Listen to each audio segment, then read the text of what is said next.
Hello again, everybody. I feel like I was just out here. Hopefully this whole 3 days is basically just me coming on and off the stage, so you will get bored of me by the end of it. But yeah, Andrew Jamieson, I'm going to be talking about physical attacks. Cameron, what are you going to be talking about? I'm going to be talking about logical attacks and mitigation techniques. Okay, so we're going to be basing a lot of this talk on a document we already have, and that document's actually existed for a while now, our Skimming Prevention Best Practices document. And that talks about logical attacks, physical attacks. It talks about how you prevent skimming, how you provide training to help prevent skimming as well.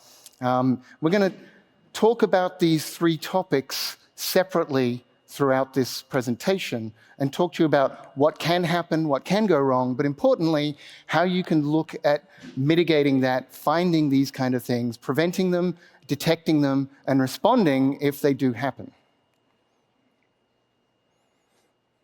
So, logical attacks. The attack is usually difficult to detect because the attacker is usually remote. He's usually outside of your business or using your own company's internet. But this does not preclude insider attacks where he's inside your business using your network. He could be in your break room or even in your restroom, kind of like you see in the movies. Use a secure network and secure communications. So secure communication is important. You don't use an open network at your home, so why would you use it as your business? You want to use an open network, and it should be isolated from the company's network. This is kind of like Starbucks, where there's an open network for you, the customer, and there's a closed network for the employees. And change of performance. You want to look for changes in performance. An example is, in the US, we spell authorization with a Z, but the rest of the world spells it with an S. You also want to look for retries, errors like chip card disable, swipe only. Those would be some good examples and key factors in changes in performance. And those sorts of things are really important because we talked about how payments has evolved. Part of that evolution that we've gone through has been making the payment instruments more secure. We've moved from kind of embossed cards to magnetic stripe through to kind of physical chip cards, through to contactless, through to mobile. They have become more secure over time. And so one of the things that criminals will do sometimes is prevent the use of chip or contactless cards or mobile payments and require that the terminal accept more of those older types of payments because they aren't as secure as some of these new methods that we have. So look out for that. That change in performance is really important. And some mitigation techniques. Secure. Make sure your device is encrypted. You can use things like mutual authentication and multi-factor. And signed. You want to make sure that all your files are signed. This is very important. Your device will check for the signatures every 24 hours to make sure that they're validated and correct. And survey. Cardholders aren't very familiar with the function and the operation of the device, but your cashiers and your employees will be more familiar with this. They should kind of notice things, like if a customer says, that's odd, it's asking me for my chip, or it's asking me for my PIN again. They want to be surveying and be aware of those type of things. In school, it's very important as well. Training, train. You want to train your employees on things to look out for. You want to train them to make sure that they know that there's processes in place and who they need to contact if something seems off. And so it's important also to make sure that you have secure networks that all of this is operating in as well. The terminal does its job, it secures data, but you know what? You want defense in depth. You want to make sure that if you are a criminal, there's going to be multiple hops you have to go through in order to compromise the cardholder data. You just don't want one thing. So this is where PCI DSS still really plays a part. Even though we have secure chips and we have secure terminals, you want to make sure the network that they're operating in is secure as well because it's important as that defense in depth process. So let's talk about physical attacks for a moment. So physical attacks happen when the device has been altered. And so there's some pictures here that are taken from that skimming guidance document, so you can find that on our website. Once again, some of these pictures are from a number of years ago, But these sorts of attacks are still happening. These are the things that criminals are doing. They're hacking into the device so that they can put chips and recording devices on the keypad. They're looking at putting overlays over the keypad, so they're not physically penetrating the device, but they are putting an overlay, so when a customer enters their PIN, that PIN is then compromised. They're putting shimmers into the card slot, whether that be a magnetic stripe. You can actually buy magnetic stripe readers now that are remarkably thin. I was going to say a couple of millimeters. I'm from Australia. I realize I'm in the American audience. I don't know, 3/1000ths of an inch? I don't know, small. Let's just say small. You can get them really small now. And they can fit inside the magnetic stripe track, or they can fit inside the chip reading slot of the device. And some of these markets, you have the PIN going to the card to be validated, and that can be captured by these systems. And in some of these situations, they alter the flow of the transaction as well. And that's where we talked about the fact, knowing how this works and looking at the device and going, you know what, that device is working differently to how it worked yesterday. That's really, really important. So these kind of things still happening now. And you can see from, I want to say, I don't really know my lefts from my rights, but over that side in the corner, you can see the keylogger. You can see the difference in the cable. And somebody's basically put a cable on that device that is different, that is going to capture the data. Now, if you just looked at that device, if you could, if you didn't know what it looked like, it'd be fine. It's just a cable, that's fine. This is where if you know what it looks like, you've trained your staff, they'll come in and go, that is a different device. That has a different cable on there. These sorts of things are really important. So I'm going to give you an example and a bit of a cautionary tale, because we're talking about how to detect these things, but what to do if you actually do detect it. So there's an example that actually happened. There was a skimmer on an ATM, and they'd put a false front onto this ATM, which is actually, they're quite easy to make these days through 3D printing, or you know what, you can get people who kind of injection mold them and these sorts of things as well. But this ATM skimmer kind of goes on, and it has a camera in it that detects, it looks at the keypad, so that when you're entering your PIN, it gets that, and there's something that goes over the card slot so that you read the magnetic stripe data when it's going in as well. So completely made as false fronts. And in fact, in these criminal marketplaces, you can go and you can say, well, I want to attack this particular type of ATM or this particular type of payment terminal, and people will produce a false front or a false cover for that particular type for you if it's not already available.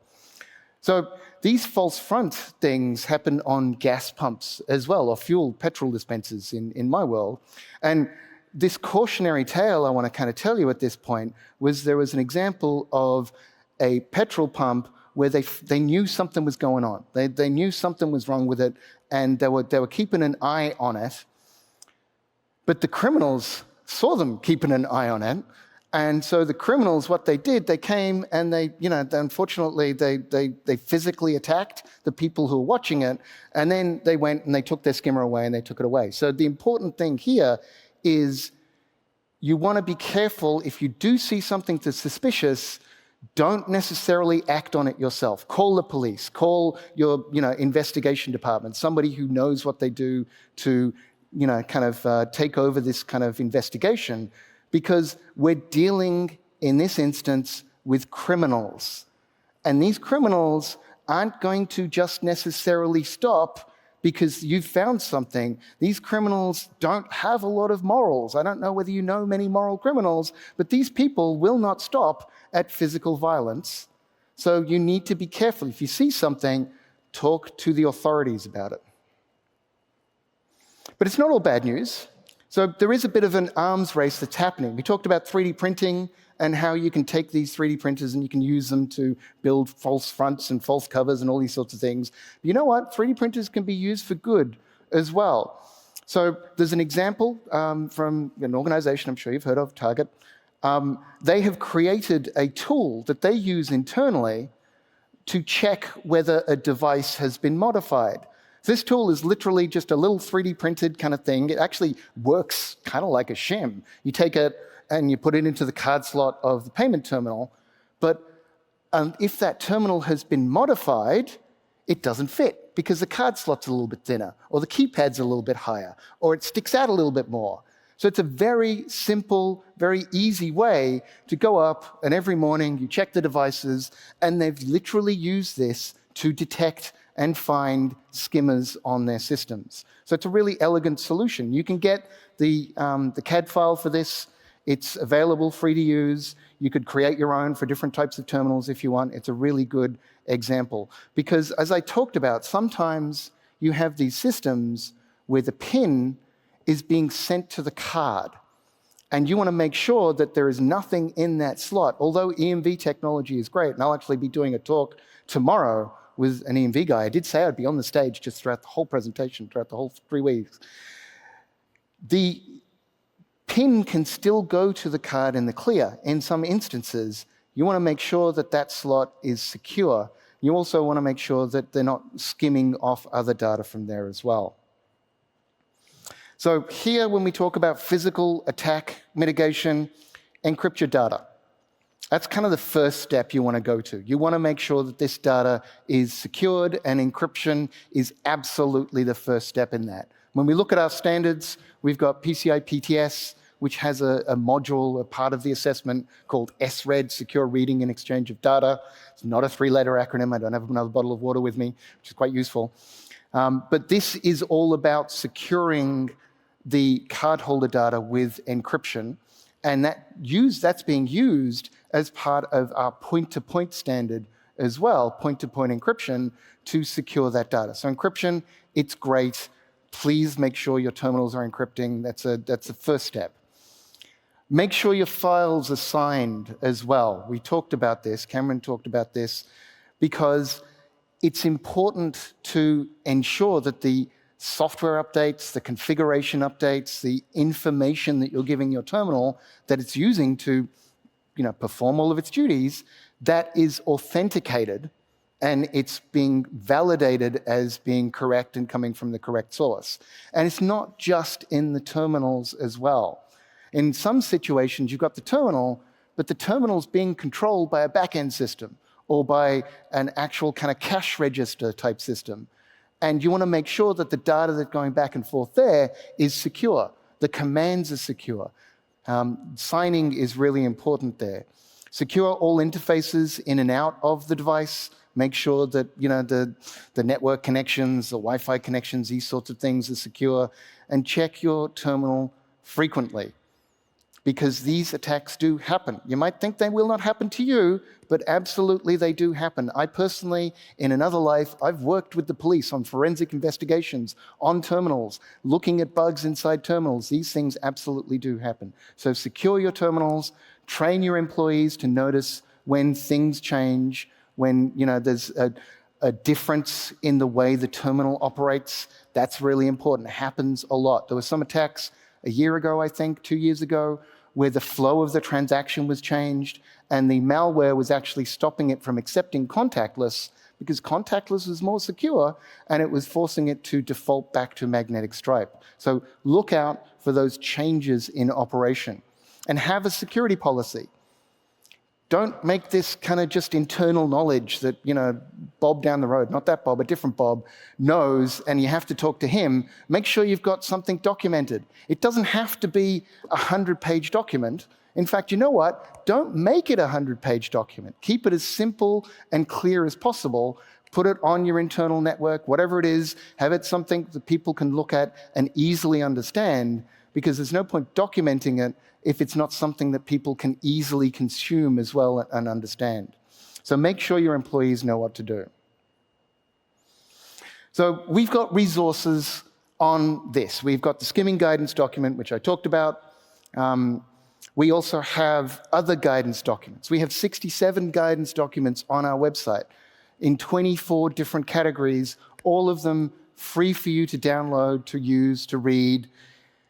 There's a number of merchant resources there as well. There are the PCI Payment Data Security Essential videos and training. And you know what? We also have our global content library as well, where you can look at past presentations like this one, like the other ones that we do, which have been recorded from community meetings that you can consume in an ad hoc basis. And you might say, you know what, I was really interested in what they were saying, or maybe I missed that presentation because I was in a different room. You can go and consume that information, pass it on, because we want to share this knowledge as much as we can.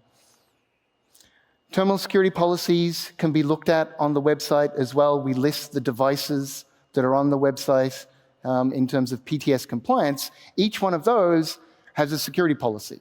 That security policy defines things like how SRED is used in the terminal, what type of key management is implemented, whether the device has a pin shield around it or something like that. That information is really important. You should be looking at that. It helps you understand what the terminal looks like, how it works, how to validate that it hasn't been changed. You've got things like the implementation manuals as well for things like point-to-point that you should be looking at when you're implementing that. We have URLs to approved POI devices, as I mentioned. And that's it. That's the end of our presentation. Thank you very much.